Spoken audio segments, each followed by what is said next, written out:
puasa wajib, puasa sunnah, infak, zakat, dan sedekah.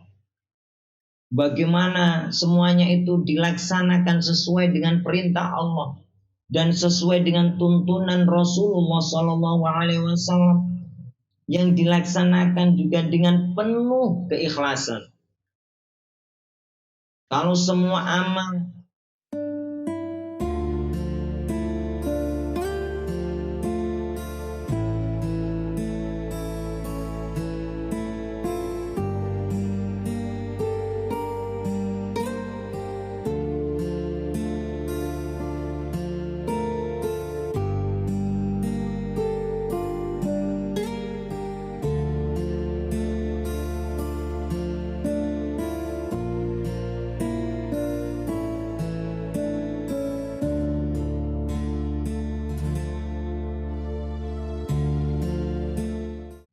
Assalamualaikum warahmatullahi wabarakatuh. Alhamdulillahi rabbil alamin. Wa bihi nasta'in ala umuri dunya waddin. Wa ala alihi wa sahbihi ajma'in, amma ba'd. Pemirsa yang dirahmati oleh Allah Subhanahu wa taala, kembali berjumpa dengan saya di dalam siaran Lembaga Dakwah Nahdlatul Ulama Kota Semarang. Pada kesempatan kali ini, saya akan menyampaikan sebuah riwayat tentang keutamaan seseorang yang mencintai Rasulullah Sallallahu Alaihi Wasallam dan mencintai Allah Subhanahu wa Ta'ala, sebagaimana di dalam hadis yang diriwayatkan oleh Imam Bukhari, nomor hadis 6171, atau di dalam Sahih Muslim nomor hadis 2639.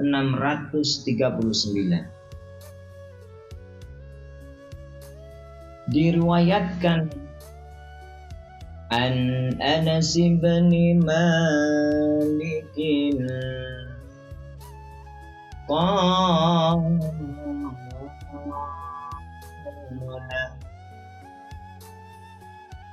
anna rajulan sa'ala an-nabiy sallallahu alaihi wasallam mata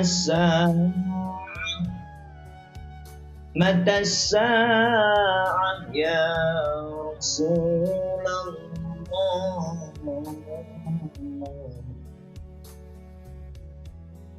Dari sahabat Anas bin Malik radhiyallahu anhu, dia berkata, anna rajulan, bahwasanya ada seorang laki-laki, sa'alan Nabi sallallahu alaihi wasallam, dia bertanya kepada baginda Nabi besar Muhammad sallallahu alaihi wasallam, bertanya tentang mata sa'ah ya Rasulullah, kapan ya Rasulullah kiamat itu? Sahabat, Masya Allah, laki-laki ini cerdas luar biasa, menanyakan sesuatu yang belum terjadi. Mata sa'ah ya Rasulullah, kapan kiamat itu ya Rasulullah? Qala, menjawab siapa baginda Nabi besar Muhammad sallallahu alaihi wasallam, ma'adatta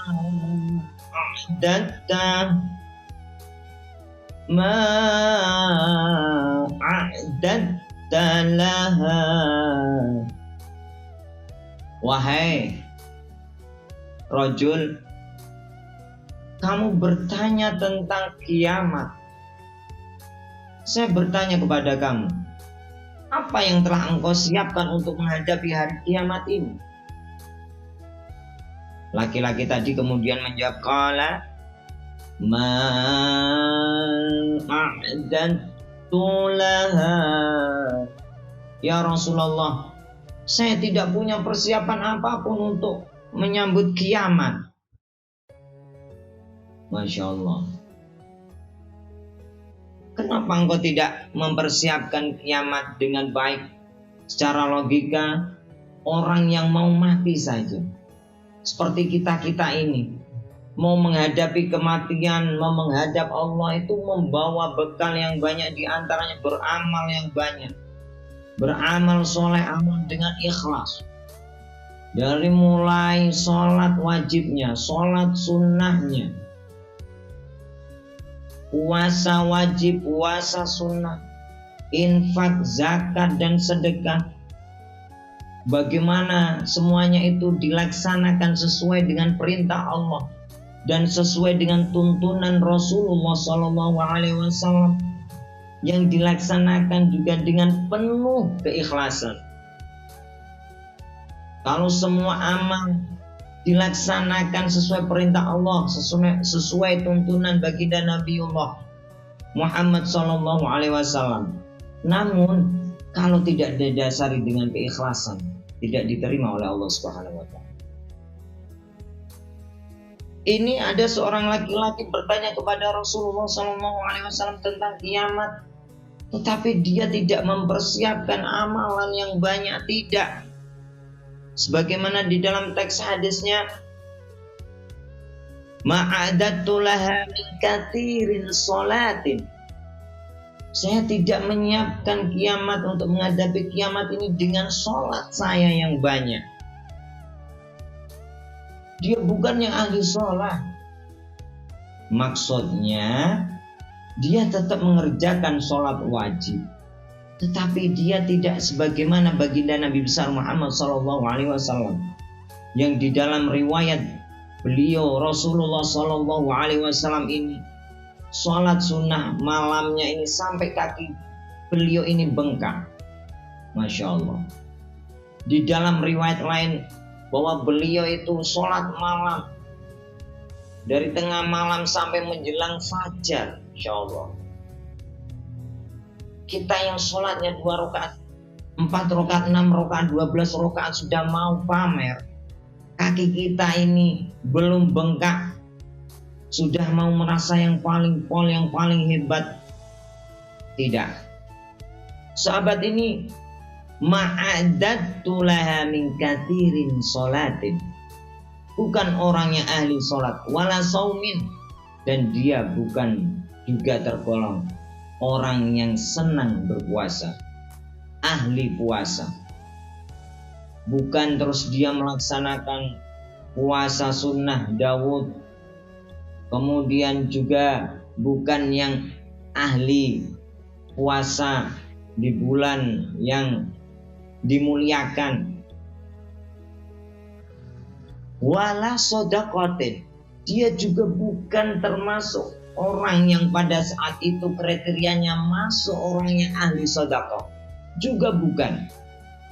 Dia juga zakat fitrah, ya sesuai dengan kemampuan dia, tapi bukan termasuk tergolong orang yang dermawan, juga bukan. Tetapi pengakuan rajul ini apa pemirsa?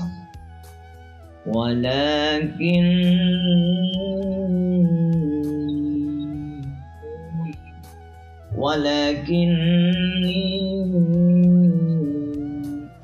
uhibbullah wa rasulah.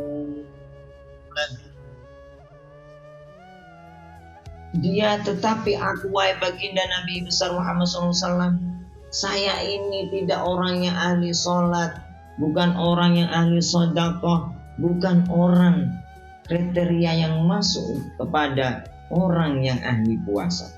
Tetapi saya punya modal, wahai baginda. Saya ini cinta sama Allah, cinta kepada Rasulullah SAW, cinta kepada utusannya Allah, wahai baginda. Lah, modal utama ini adalah cinta, cinta kepada Allah, cinta kepada Rasulullah SAW. Orang kalau sudah cinta melaksanakan apapun ini tanpa mengharap imbalan. Kalau yang namanya sudah cinta, meskipun dicubit rasanya enak, tidak kemudian rasanya sakit, modal cinta. Orang yang namanya cinta, kalau sudah cinta sama Allah, kalau membaca Quran juga dia tidak merasa keberatan. Kalau melaksanakan kewajiban bukan menjadi beban.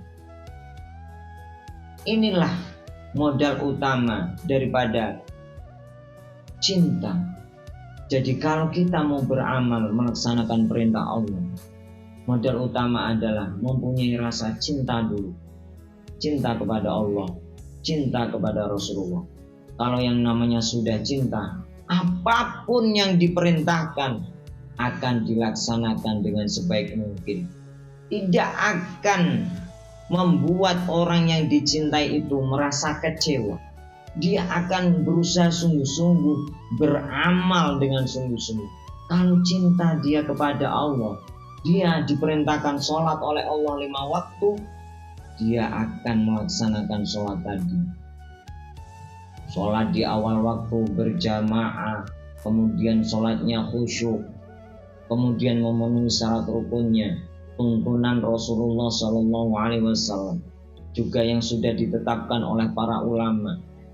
Dia juga hatinya hadir, hudur ketika sholat menghadap Allah Subhanahu wa Ta'ala. Tidak membuat kecewa Allah Subhanahu wa Ta'ala, tidak membuat Allah menjadi murka. Itulah pemirsa salah satu riwayat. Semoga dengan riwayat ini kita juga termasuk sahabat tadi, cinta kepada Allah dan cinta Rasulullah SAW, sehingga apapun ibadah yang diwajibkan kepada kita semua dari Allah Subhanahu wa Ta'ala yang dicontohkan oleh baginda Nabi besar Muhammad SAW, kita merasa ringan, merasa happy dan senang, sehingga ibadah kita menjadi ikhlas, mukhlis lillah karena Allah. Demikian pemirsa yang bisa saya sampaikan, semoga bermanfaat kepada kita semua. Wallahul muwaffiq ila aqwamit thoriq. Wassalamualaikum warahmatullahi wabarakatuh.